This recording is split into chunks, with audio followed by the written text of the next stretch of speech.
బాపట్ల జిల్లా కోటిపల్లిలో మాజీ ఉప ప్రధాని దళిత వర్గాల ఆశాజ్యోతి బాబు జగ్జీవన్ రామ్ విగ్రహాన్ని ఎమ్మెల్యే నక్క ఆనందబాబు ఆవిష్కరించారు.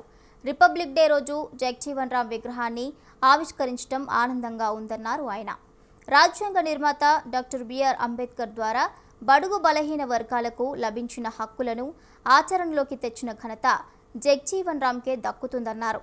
పలు శాఖలకు మంత్రిగా ఉప ప్రధానిగా సేవలందించిన బాబు జగ్జీవన్ రామ్ బడుగు బలహీన వర్గాల ఆశాజ్యోతి అని కొనియాడారు. ఈ సందర్భంగా రాష్ట్ర ప్రజలకు ఆనందబాబు గణతంత్ర దినోత్సవ శుభాకాంక్షలు తెలిపారు. ఇక ఈ కార్యక్రమంలో విగ్రహదాత వేములపల్లి రవికిరణ్ పాల్గొన్నారు.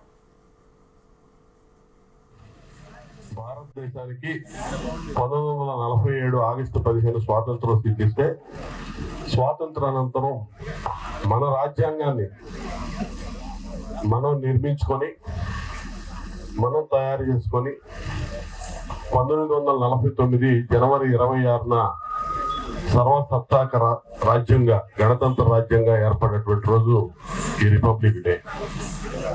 రాజ్యాంగ నిర్మాత డాక్టర్ బాబాసాహెబ్ అంబేద్కర్ అయితే ఆ రాజ్యాంగం ద్వారా మనందరికీ ముఖ్యంగా నిమ్న వర్గాలకి బడుగు వర్గాలకి రాజ్యాంగంలో అందించినటువంటి హక్కుల్ని నిరంతరాయంగా రక్షణ కల్పిస్తూ పనిచేసినటువంటి వ్యక్తి బాబు జగజీవన్ రామ్ గారు. అత్యధిక కాలం 50 సంవత్సరాల పైన సుదీర్ఘంగా పార్లమెంటేరియన్ గా పనిచేసినటువంటి ఘనత బాబు జగజీవన్ రామ్ గారు.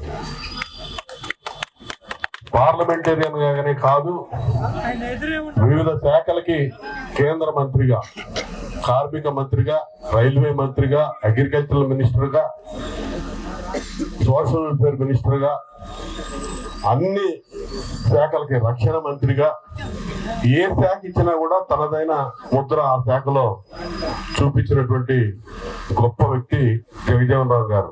దళితుడు అంటే ఏదో చిన్న చిన్న శాఖలు కాదు, భారత రక్షణ శాఖ మంత్రిగా ఇస్తే యుద్ధాలను ఫేస్ చేసి భారతదేశాన్ని రక్షించాడు.